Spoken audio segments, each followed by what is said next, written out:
Nshuti mwese bakunzi ba Daily Motion TV, twongeye kubabwira ngo ikaze kuri uyu mwanya w'amakuru tugiye kubagezaho. Nta handi tugiye kwerekeza amakuru yacu, katuyerekeza muri M23.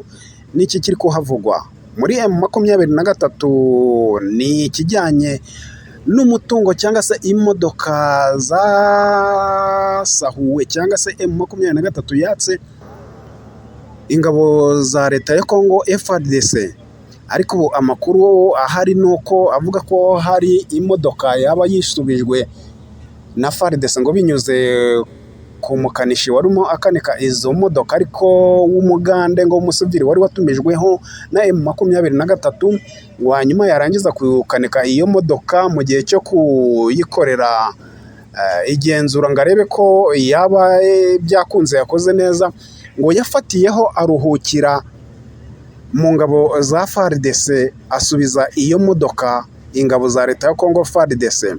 Akaba ari byo M23 yanyomoje ndetse inaravuga iti katubereke n'imodoka twatse FARDC dufite, ati turabereka zimwe ndetse n'ushaka izindi yazaza muri Bunagana aho icyicaro cyacu gikuru.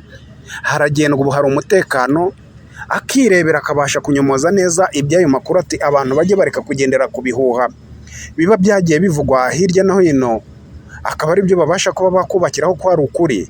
Ati ukuri bazatembere baze begerere muri Bunagana, ubundi tubereke uko abasore bacu bahagaze ndetse n'ibikoresho tumaze kwaka ingabo za leta ya Congo FARDC byose nibiba ngombwa. M23 yerekanye imodoka batse FARDC bitewe no kunyomoza amakuru yerekeye izo modoka.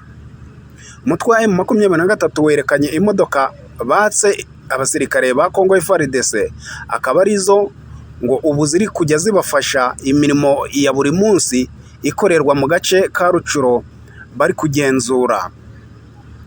Ikamyo imwe ikaba yarafatiwe muri Kabindi, naho andi marande cruiser bakaba baragiye bayafatira mu duce tugiye dutandukanye two muri Rucuro.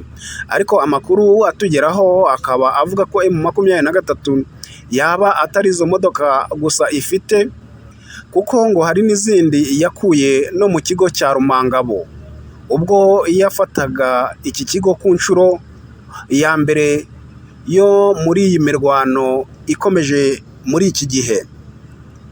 Ikaba inyomoza amakuru avuga ko hari amakuru yagiye acicikana ku bitangazamakuru avuga ko imodoka imwe yaba yarisubijwe na FARDC ingabo za Congo.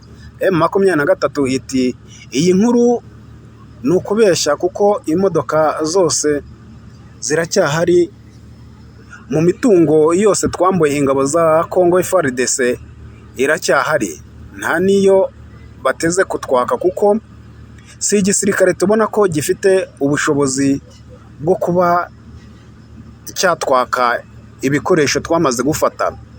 M23 iti hagiye havugwa ko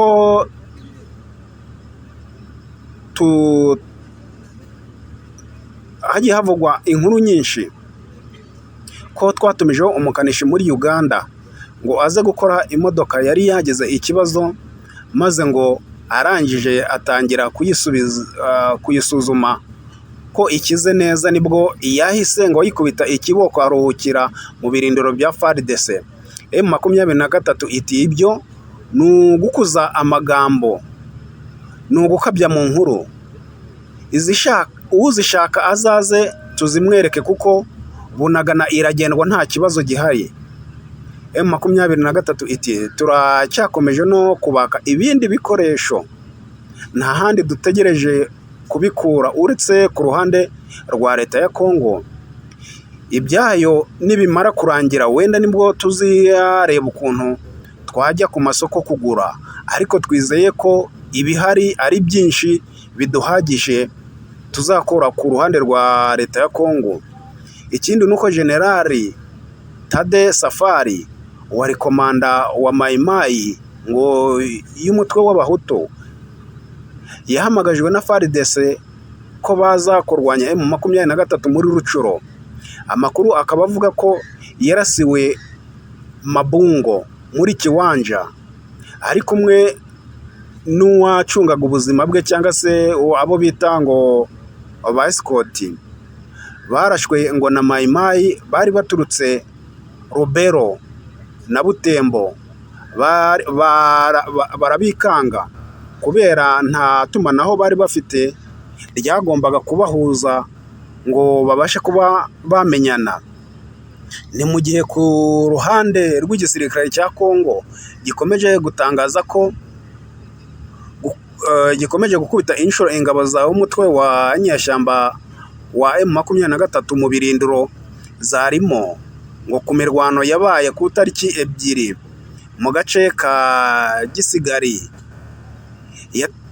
Yatangaje ko FARDC yisubije ako gace, ariko ayo makuru M23 ikaba yanyomoje yivuye inyuma, iti byaramenyekanye ko FARDC buri gihe iri gukoresha ibinyoma gusa muri iyi minsi, kuko ibona ko byayikomeranye ahariho hose, cyangwa igihe ishatse kutwataka tuyikubita inshuro hanyuma igasubira inyuma, hanyuma ikagenda ivuga ko ahubwo yo ngo yatwivunnye. Amakuru ahagije bityo akatubwira ko M23 yabashe gusubiza inyuma iki gitero cya FARDC. Ni mu gihe kandi imyitwarire n'ikinyabupfura cy'ingabo za Congo gikomeje kuba ikibazo cyangwa ingorabahizi, aho ku tariki 31 z'ukwa karindwi 2022 n'uyu mwaka umusirikare yarashe bagenzi be babiri muri Kivu y'Amajyepfo, umwe ahita yitaba Imana, ngo bakaba bari bapfuye inzoga, ndetse amakuru ngo aturuka aho bari banywereye, ngo abaho bavuga ko babonye ubwo banywaga izo nzoga bari bariho banywa n'urumogi. Ukibaza se izo ngabo zifite iyo myitwarire gutyo, noneho bari no mu gihe cy'urugamba, urugamba bazarutsinda bo ubwabo bari kubasha gusubiranamo ndetse bakanarasana? Bakunzi ba Daily Motion TV, twababwira ngo ibijyanye n'amakuru uko tuzajya tugenda tuyabona umwanya ku mwanya, twabemereye ko tuzajya tuyabagezaho.